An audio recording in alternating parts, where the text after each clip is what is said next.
여러분 평안하셨지요? 반갑습니다. 오늘 저녁에는 우리의 연약함을 도우시는 성령님, 이런 제목으로 함께 은혜를 사모하겠습니다.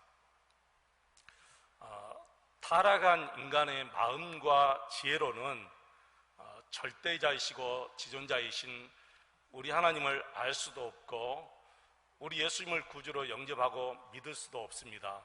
여러분 아멘이시지요? 모르시겠어요?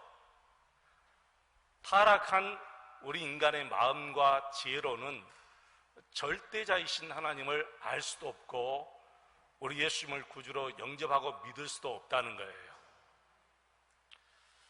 여러분이 믿든 안 믿든 상관없이 분명히 성경에는 타락한 인간 안에는 하나님을 알 수 있는 지혜가 없다고 분명히 말씀했어요.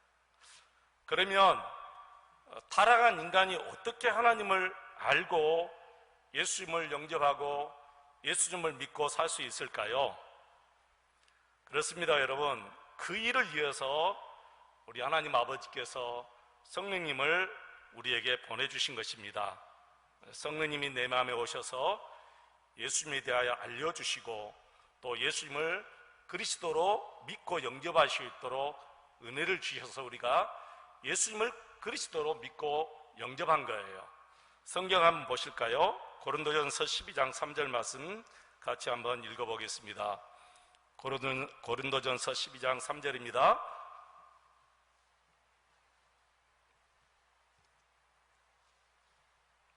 같이 읽습니다. 그러므로 내가 너희에게 알리노니 하나님의 영으로 말하는 자는 누구든지 예수를 저주할 자라 하지 아니하고 또 성령으로 아니하고는 누구든지 예수를 주시라 할 수 없느니라. 아멘.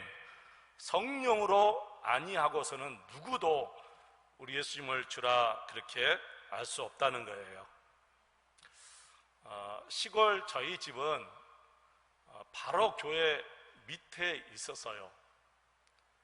그런데 한 번도 저희 할아버지, 저희 아버지, 저와 우리 식구들은 교회에 대해서 관심을 가지고 살아본 적이 없었어요.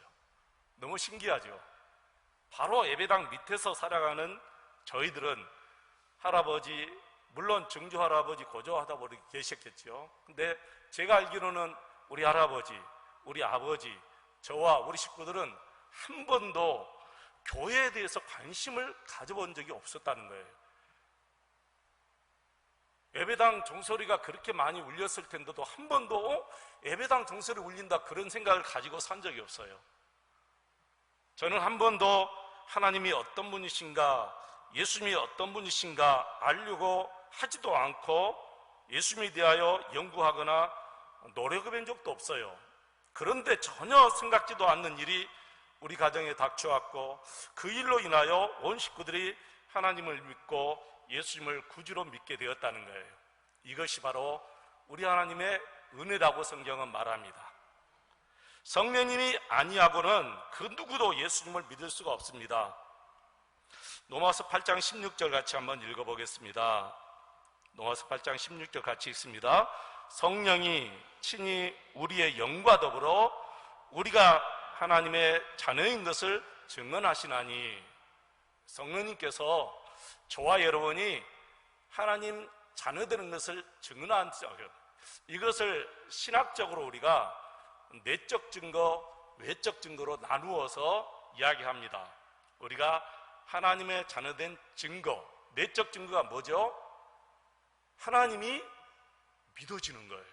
너무 신기하게 내가 믿는 하나님이 천지만물을 창조하셨어. 이게 믿어지는 거예요. 내가 믿는 예수님이 나를 위해서 십자가에 죽으시고 그 보혈로 내가 구원받았다. 이게 믿어지는 거예요. 여러분 신기하죠? 그리고 내가 죽으면 천국에 간다. 이것도 믿어지는 거예요. 이게 내적 증거예요. 믿어지는 것이 내적 증거예요, 여러분. 그러면 외적 증거는 무엇일까요? 외적 증거는 어느 날 내가 성경을 가지고 예배당을 가는 거예요. 그리고 그 많은 성도들과 함께 예배당에서 하나님을 찬송하고 하나님을 아버지라고 부르고 그리고 기도하고 여러분과 함께 성도의 교제를 나누고 사는 거예요. 이게 놀라운 외적 증거예요.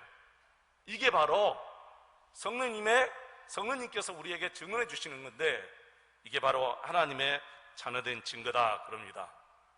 이 모든 것이 바로 성령님의 역사예요. 그러면 성령님은 우리에게 예수님만 딱 믿게 해주고 끝일까요? 그게 아니죠. 이제 오늘 본문 말씀에 나오죠. 성령님은 우리에게 예수 믿게 해주고 그걸로 성령님의 모든 사역은 종결되었느냐? 아니에요. 더 중요한 게 남아있어요. 성령님께서는 우리 사는 날까지 우리를 떠나지 아니하시고 우리를 도와주십니다. 우리를 정말 든든하게 언제나 지키시고 보호하여 주셔요. 여러분, 이 말씀이 믿어지면 이제 어떤 두려움도 사라지는 거죠. 그래, 맞아. 성령님은 나를 떠나지 아니하셔. 성령님은 내가 하나님 나라 갈 때까지 나를 책임져주셔.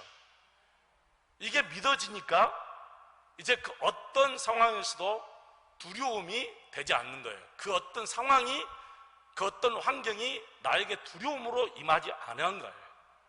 성령님이 나를 도와주시니까. 오늘 26절, 27절 말씀 다시 한번 읽어보겠습니다. 26절, 27절 오늘 본문 말씀 우리 같이 한번 읽습니다. 이와 같이 성령도 우리의 연약함을 도우시나니 우리는 마땅히 기도할 바를 알지 못하나 오직 성령이 말할 수 없는 탄식으로 우리를 위하여 친히 간구하시느니라. 마음을 살피시는 이가 성령의 생각을 아시나니 이는 성령이 하나님의 뜻대로 성도를 위하여 간구하심이니라. 아멘. 성령님께서 저와 여러분의 연약함을 도와주신다 분명히 말씀하셨습니다. 성령님은 여러분의 연약함을 다 아십니다. 무엇을 모르겠어요, 그죠? 우리 마음의 생각까지 아시는 성령님께서 왜 여러분의 연약함을 모르시겠습니까? 그래서 성령님께서 언제나 우리를 도와주셔요. 저도 짧다면 짧은 인생을 살았지만 이 짧은 인생 속에서 한 가지 지혜를 더더한 것이 뭐냐면은 인간은 모두 약하고 부족하다라는 것을 제가 알았어요. 모든 인간은 다 연약하고 부족하다라는 것을 이 짧은 삶을 살면서 안 거예요. 그리고 목사로서 30년을 살면서 한 가지 안 게 뭐냐면은 아무리 믿음이 좋은 성도로 할지라도 항상 연약함과 부족함 속에서 살아간다라는 것을 안 거예요. 여러분도 그렇게 생각하십니까? 아무리 믿음이 좋은 성도로 할지라도 늘 연약함과 부족함 속에 있다라는 거예요. 아마 이것은 우리 모두가 경험을 통해서 체험하고 공감하고 있는 진리라고 분명히 저는 생각합니다. 그래서 인간은 완전한 인간이 한 사람도 없어요. 여러분 착각하지 마세요. 나는 완전해. 아닙니다. 불완전합니다. 나는 강해. 아닙니다. 연약합니다. 여러분이 다 채워진 것 같지만 늘 부족합니다. 우리 모두 한 사람 한 사람 다 부족하고 연약한 인간이라는 거예요. 우리 인간이 부족하고 연약하다는 것을 누가 제일 잘 압니까? 성령 하나님이 제일 잘 아신다는 거예요. 성령 하나님이 너무너무 잘 아신다는 거예요. 그래서 우리 하나님께서 성령님을 우리 가운데 보내주신 거예요. 저와 여러분에게 보내주신 거예요. 단지 예수 믿게 해주시고 그걸로 종결이 아니라 바로 저와 여러분의 연약함과 부족함을 도와주시기 위해서 성령님을 보내주시겠다는 거예요. 그래서 성령님을 뭐라고 부르지요? 보혜사. 제가 늘 축도하잖아요. 보혜사 성령님의 은혜가, 성령님을 보혜사라고 부르는데 이 보혜사의 뜻을 아시는 분, 보혜사 뜻을 아시는 분, 내 곁에서 도와주시는 분. 성령님은 내 곁에서 도와주시는 분, 그래서 보혜사 이렇게 부릅니다. 보혜사란 뜻이 내 곁에서 도와주시는 분. 근데 내 곁에서 도와주시는 분, 여기서 두 가지를 여러분이 아주 유념해야 돼요. 내 곁에서 라는 말과 도와주시는 분, 도와주시는 분. 내 곁에서 언제나 나를 떠나지 아니하고 껌딱지처럼 딱 붙어서 언제나 우리를 따라다니면서 우리를 도와주시는 분이 누구예요? 성령님. 그 다음에 도와주시는 분. 이 도와주신다는 말에 굉장히 중요한 거예요, 여러분. 도와주신다는 뜻은 너 저리 가만히 있어, 내가 다 해줄게, 그거예요? 아니죠. 도와준다는 것은 너가 너의 힘으로 너가 할 수 있는 것을 최선을 다해서 해봐, 그럼 내가 옆에서 도와줄게, 그 말이에요. 도와준다는 것을 여러분 오해해서는 안 돼요. 성령님이 도와주시니까 나는 아무것도 하지 않아도 되는 거야, 이게 아니고, 도와준다는 것은 내가 할 때 도와주는 거예요. 여러분 어릴 때 여러분 자녀들 키워보셨죠? 기어다니고 난 다음에 뭘 하죠? 벽을 짚고 일어서는 것, 책상을 짚고 일어서는 것, 탁자 의자를 잡고 일어서는 것. 그럴 때 여러분이 도와줘요. 그러죠? 그리고 그 다음에 한 걸음 두 걸음 손잡고 이렇게 도와주는 거예요. 가만히 있는데 그 아이들 딱 얹어가지고 다녀요? 그러면 그 아이 다리에 근육이 안 생겨가지고 평생 걷지도 못해요. 계속해서 다리에 근육이 생길 수 있도록 도와주는 거예요. 성령 하나님은 너 이제 됐어, 너는 이제 쉬어, 너 안 해도 돼, 그게 아니에요. 우리가 천국 갈 때까지 우리의 할 일을 우리가 최선을 다해서 하는 거예요. 해야만이 영적인 근육이 생겨서 우리가 이기며 승리하며 살 수 있지. 너는 이제 아무것도 하지 마, 내가 너 업고 다닐 거야, 그러면서 성령님이 우리의 모든 것을 다 해주시는 것이 아니라는 거예요. 그래서 보혜사가 내 옆에서 나를 도와주시는 분, 그런 뜻이에요. 우리가 알아야 될 것입니다. 성령님을 내 마음에 모셨다고 우리가 즉시 초인간적이 된다거나 갑자기 우리가 영적인 거인이 돼가지고 나는 아무것도 안 하니까 성령님이 다 해주시니까 우리가 초인간이 되거나 아니면 갑자기 막 완전한 성자가 되어서 죄를 짓지 않고 그렇게 살아간다, 천만의 말씀입니다. 성령님은 우리의 연약함을 그대로 두시고 우리가 활동할 때 도와주시는 거예요. 그러니까 기도는 우리가 예배당에서 이렇게 막 하고 현장에 나가서 우리가 열심히 봉사하고 현장에 나가서 열심히 전도하고 현장에 나가서 직장에서 사업장에서 열심히 하나님의 이름을 높이고 하나님께 영광 돌리면 그때 성령 하나님께서 우리를 막 도와주신다는 거예요. 여러분 명심하셔야 돼요. 그래서 바울도요, 그 몸속의 고통을 없애주지 않고 그 연약함을 그대로 두시고 도와주시잖아요. 그 연약함을 그대로 두시고 도와주시는 거예요. 성령님은 우리가 연약하기 때문에 오신 거예요. 그분은 우리가 연약하기 때문에 우리와 동행해 주시는 거예요. 연약하기 때문에 우리를 도와주시는 거예요. 그러므로 우리의 연약은 성령님을 머물게 하는 아주 필요 조건이에요. 우리가 연약하지 않다면, 우리가 완전하다면, 우리에게 부족함이 없다면 성령님이 우리에게 오실 이유도 없고 우리와 함께 하실 이유도 없어요. 그럼에도 불구하고 가끔 우리는 엉뚱한 반응을 보일 때가 많습니다. 예를 들어서 기도할 때 우리는 모든 것에 능력 있는 사람이 되기를 원하잖아요. 모든 것을 다 잘하기를 원하죠. 아주 실수 하나 없이 진짜 만능맨이 되기를 우리는 자꾸 원해요. 이것은 성령과 정반대되는 생각이에요. 그래서 본문에 그랬잖아요. 우리는 무엇을 구할지도 모른다. 우리가 하나님 앞 비교할 때 무엇을 구할지도 모르고 마땅히 무엇을 구해야 할지를 모르는 우리인데, 우리가 그렇게 잘되기만을 구하고 능력만을 구하고 형통하기만을 구하고 건강하기만을 구하고 우리 자녀들이 아무 이상 없이 만능명이 되기를 원합니다. 그래서 우리 하나님은 우리에게 뭐라고 한 줄 아십니까? 너는 마땅히 무엇을 구할 줄도 모르면서 그렇게 막 기도하고 있니? 이렇게 얘기하는 거예요. 너는 무엇을 구할 줄도 모르면서 그렇게 기도하고 있니? 이렇게 우리 하나님께서 말씀하시는 거예요.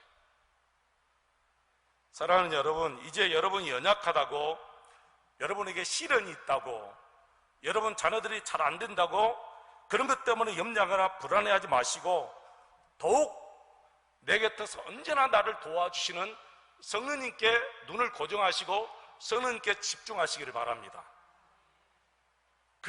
우리 성령 하나님께 다 내려놓으시기를 축원합니다. 모든 것을 다 내려놓으십시오. 내려놓지 않으면 계속해서 염려와 근심과 어떻게 할 것인가, 그것 때문에 머리가 계속 혼란해져요. 내려놓으셔야 돼요. 이것은 내 힘으로 되지 않는 것이구나. 이것은 내 지혜로 되지 않는 것이구나. 이것은 도저히 안 돼. 내려놓으시면 그때부터 성령님께서 지혜를 주시고, 그때부터 성령님께서 사람들의 마음을 역사해서 여러분을 도와주실 수 있도록 해서 성령님이 하나님이 이루고 가시는 거예요. 성령 하나님이 이루고 가신다는 거예요. 그래서 바울처럼 하나님께 기도할 수 있어야 돼요. 바울은 이렇게 고백했죠. 고린도후서 12장 9절 말씀 같이 한번 읽겠습니다. 고린도후서 12장 9절 읽습니다. 나에게 이르시기를 내 은혜가 내게 족하도다. 이는 내 능력이 약한 데서 온전하였음이라 하신지라. 그러므로 도리어 크게 기뻐함으로 나의 여러 약한 것들에 대하여 자랑하느니 이는 그리스도의 능력이 내게 머물게 하려 함이라. 끝에 보십시오. 이는 이유가 뭐냐? 나에게 여러 가지 약한 것들이 있는데 그 이유가 뭐냐? 그리스도의 능력이 내게 머물게 하기 위해서 내 몸에, 내 삶에, 내 주위에, 내 자녀들에게 여러 약한 것들을 그대로 성령님이 두신다는 거예요. 두신다는 거예요. 그것 일사천리로 해결해 주실 수 있어요. 성령님. 그런 성령님이 능력이 없겠어요. 그런데 왜 그런 것들을 두시느냐? 이유는 그리스도의 능력이 내게 머물게 하기 위해서 그렇단 말이에요. 이 말씀을 깊이 아는 사람은 결코 자기 자신의 연약함을 부정적으로 보지 않을 것입니다. 여러분 가정의 환난과 시련을 결코 부정적으로만 보지 않을 것 같아요. 그래서 본문에서 바울은 특별히 우리의 기도를 도우시는 성령님에 대해서 말하고 있죠. 왜 성령님은 특별히 우리의 기도를 도우신다고 했을까요? 왜 성령님은 특별히 우리의 기도를 도우신다고 했을까? 바로 기도가 우리의 생명줄이기 때문에, 기도를 통해서 하나님의 뜻을 더 알아가고, 기도를 통해서 아버지의 마음을 더 알아가고, 기도를 통해서 우리의 삶이 더 성숙하고 더 순결하며 더 거룩해져 가요. 기도 생활을 해야만이 더 성숙하고 더 거룩하고 더 순결해져 가는 거예요. 그래서 이 기도가 성령님의 도우심을 받는 생명줄이나 마찬가지예요. 생명줄. 썩은 동아줄이 아니고 우리를 살리는 생명줄이 기도예요. 그런데 우리가 드리는 기도 늘 보십시오. 언제나 이기심으로 가득 차 있는 기도예요. 하나님, 잘되기만 원합니다. 형통하게 해주십시오. 건강하게 해주십시오. 사업도 잘되게 해주십시오. 어려움도 없게 해주십시오. 그러니 성령님이 탄식하는 거죠. 너는 그렇게 기도하는데 마땅히 무엇을 기도해야 될지도 모르고 그렇게 기도하니, 그렇게 성령님이 탄식하는 거예요. 하영록 목사님 여러분 들어보셨어요? 하영록 목사님이 계시는데 이분이 어릴 때 미국 이민을 가셨어요. 명문대를 졸업하고 29에 미국의 유명한 건축 설계 회사의 중력이 돼요. 상무 전무 그런 중력이 돼요. 29에. 얼마나 성공했습니까?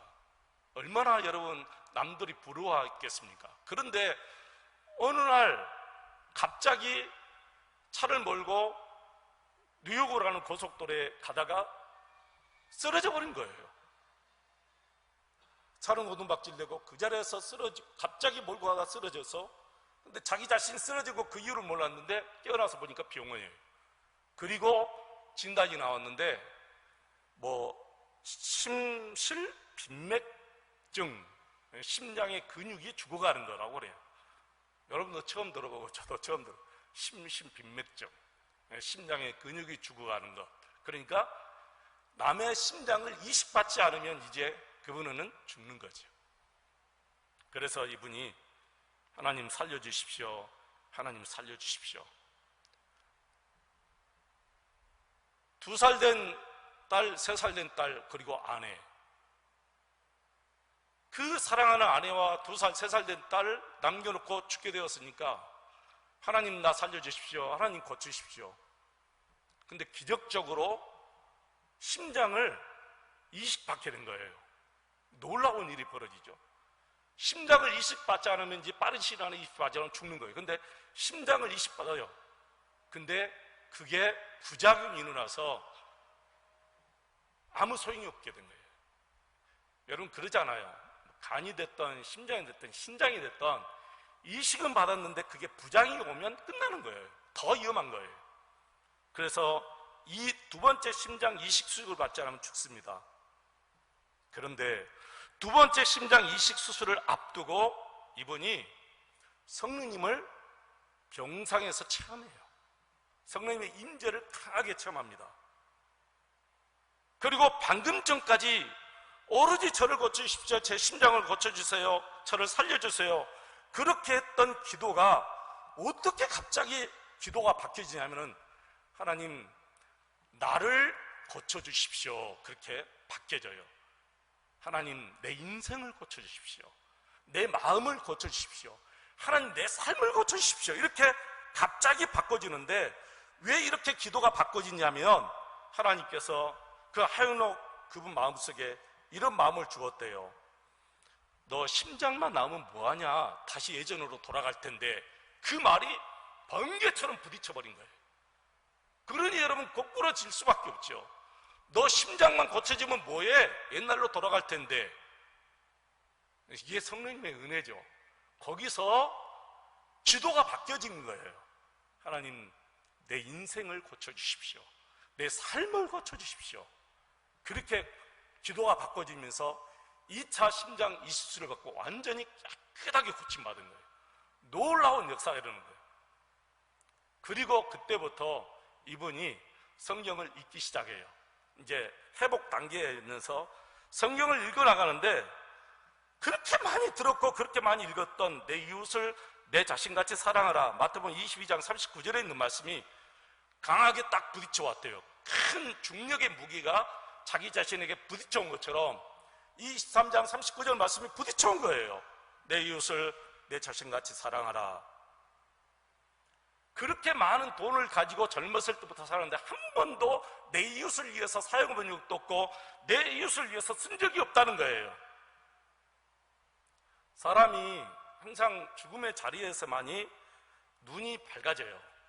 이웃도 보게 되고 식구가 중요한 것도 그 전에서 보게 돼요. 그 전에 우리가 깨닫고 그 전에 식구들이 가장 중요한 것도 보고 살아야 되거든요. 그런데 그게 힘든 거예요. 참 이상하죠. 꼭 죽음의 자리에 이르러서만이 이제 보여지는 거예요. 이분이 그래서요. 그 미국 유명한 건축회사 설계 중력 29에 맡았으니 연봉이 뭐 몇억 달러씩 되니까, 연봉이 우리나라 돈으로 막 20억 막 그렇게 되니까 엄청나지. 그런데 그 돈을 가지고 한 번도 이웃을 위해서 살아본 적이 없었다는 거예요. 그러니까 이 말이 너무 강하게 막 부딪혀 왔대요. 참 이 말씀을 많이 듣고 이 말씀을 많이 접했는데 바로 그 기도가 나오고 이 말씀을 읽을 때 감동이 되어서 이제 내가 해야 될 일은 돈을 벌기 위해서가 아니라 이웃을 위해서, 이웃을 사랑하기 위해서 내가 돈을 번다, 내가 이웃을 사랑하면서 돈을 쓴다라는 표를 걸고 이분이 이제 아예 자기 자신의 티마스라는 회사를 세워요. 그게 뭐냐면은 신식 주차장 건설 있잖아요. 예를 들어서 뭐 건물 안에 뭐 이게 무슨 주차장이죠? 그런 거 있어요. 건물에 가면 그런 건물을 세워가지고 큰 건축 설계 회사를 만듭니다. 그리고 그분이 오바마 연방 정부에서 건축 과학 관련 백악관 자문위원으로 또 임명되어서 활동하게 되었고, 그리고 나중에 신학을 공부하고 싶어서 신학을 공부하고 목사가 돼요. 여러분, 하나님의 영광을 위해서 오로지 하나님의 영광을 위해서 한번 살아보시기를 축원합니다. 어디를 가든지 여러분을 통해서 하나님의 이름이 드러나고 하나님께 영광이 되며 하나님의 이름이 높아지는 그런 삶을 한번 살아보시기를 바랍니다. 여러분의 삶이 어떻게 될까요? 지금까지는 경험하지보단 하나님의 놀라운 임재에 영광스러운 축복이 분명히 임할 거예요.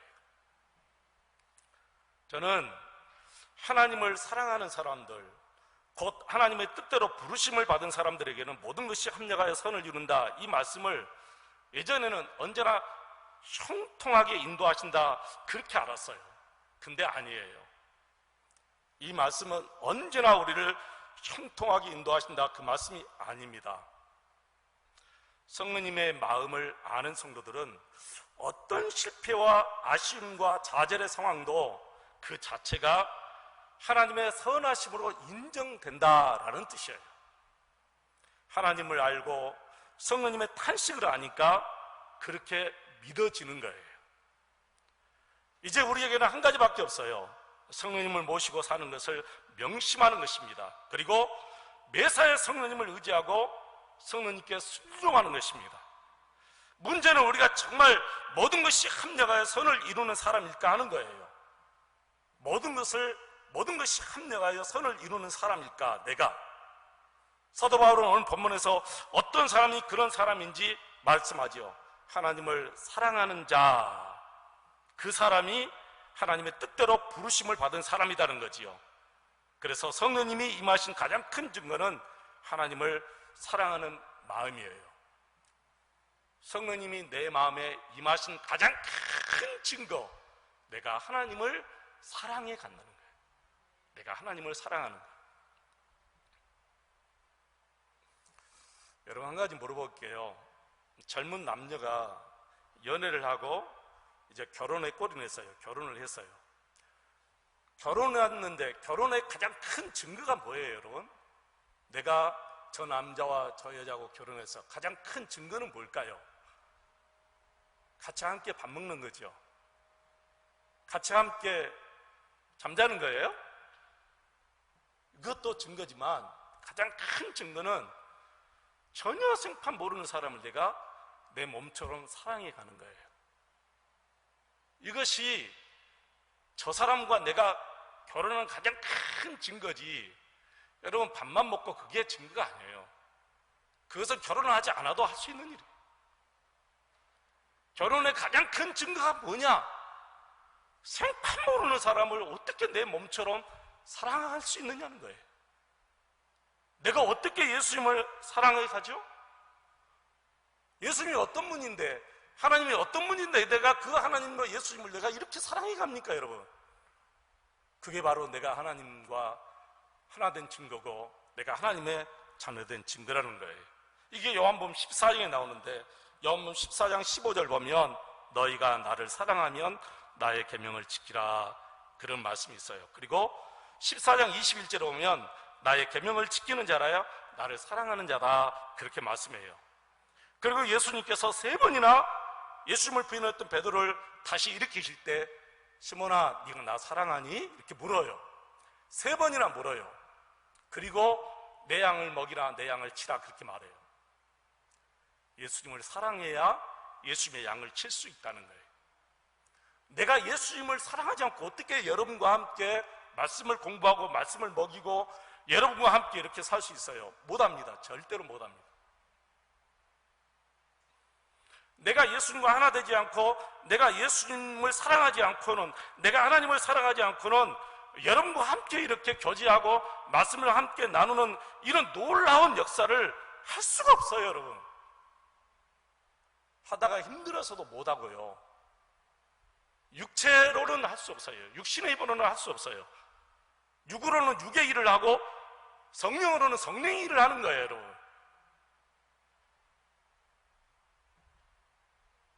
여러분 한번 대답해 보세요. 하나님을 정말 사랑하십니까? 하나님을 사랑하십니까? 이게 기적이에요. 진짜 기적이에요. 어떻게 내 마음에서 하나님을 사랑한다는 말이 나오고 하나님을 사랑하는 마음이 생길까요? 성령님께서 우리 마음속에 주신 마음이에요. 성령님 주신 사랑이에요. 이게 겨자씨만큼만 있어도 그건 기적이에요. 성령님의 역사이기 때문에. 꼭 죽을 병에 걸려서 난 것만이 기적이 아니에요. 이런 것들이 더 큰 기적인 거예요. 내가 하나님을 사랑하는 것이 진짜 큰 기적인 거예요. 그리고 공동체를 사랑하고 성도님들과 함께 교제하고 사랑해가는 것이 진짜 큰 기적이에요. 이제부터 성령 하나님만 따라 살아가시기를 축원합니다. 성령님께 여러분의 모든 것을 다 맡기고 오직 순종 한 걸음 한 걸음 날마다 성령을 기쁘시게 하며 살아가시기를 축원합니다. 에베소 4장 30절 보면 성령님을 근심시켜드리지 말라 했어요. 에베소서 4장 30절입니다. 성령님을 근심시켜드리지 말라. 여러분 안에서 여러분을 도와주시는 성령님을 근심시켜서는 안 되잖아요. 늘 여러분을 위해서 애쓰는 부모님을 근심시켜서는 안 되잖아요. 늘 나와 함께 동거동락하는 남편과 아내를 근심시켜서는 안 되잖아요. 그래서 내 안에서 나를 도와주시고 나를 이렇게 사랑하시고 나를 위해서 순종하시고 나를 위해서 모든 것을 다 제공해 주시는 성령님을 근심시키는 것은 성령님의 인격을 내가 무시하는 거예요. 그래서 여러분 성령님을 존중하시기를 축원합니다. 그래서 우리 귀한 그 존경하는 목사님이 성령님을 존중하면 여러분의 삶에 황금시대가 열린다, 그런 말씀하십니다. 말씀을 마치면서 여러분께 책 한 권을 소개해드리고 싶어요. 우리 통신대를 졸업하신 그 박찬호 교수님이 계시는데 한 10년인가 전에 이 책이 나왔어요. 그 전에 많은 책들이 나왔어요. 성령님에 대해서 관한 책이 너무너무 많아요. 아주 수백 권이 될 거예요. 성령님에 관한 책만, 성령론에 대해서만 책이 참 많이 나왔는데 평신도를 위해서 쉽게 이제 읽을 수 있고 알 수 있는 성령님 내게서 거두지 마소서라는 책이죠. 주의 성령을 거두지 마옵소서라는 책. 저는 이런 설교를 다 들으면서도 늘 잊어버리니까 성령론에 관한 책 한 권 정도는, 그 많은 책 중에 한 권 정도는 여러분 가정에 좀 비춰놓고 한 번쯤 읽어보았으면 좋겠다, 그런 생각에 주의 성령을 거두지 마옵소서 이 책을 소개하는데 저는 소개해서 한 푼도 받지 않습니다. 소개비 받지 않았어요. 할 수만 있으면 성령론에 관한 책 한 권쯤은 여러분 가정에 비춰놓고 한번 읽어보시기를 축원합니다. 성령님을 존중하시기를 주의 이름으로 축원합니다.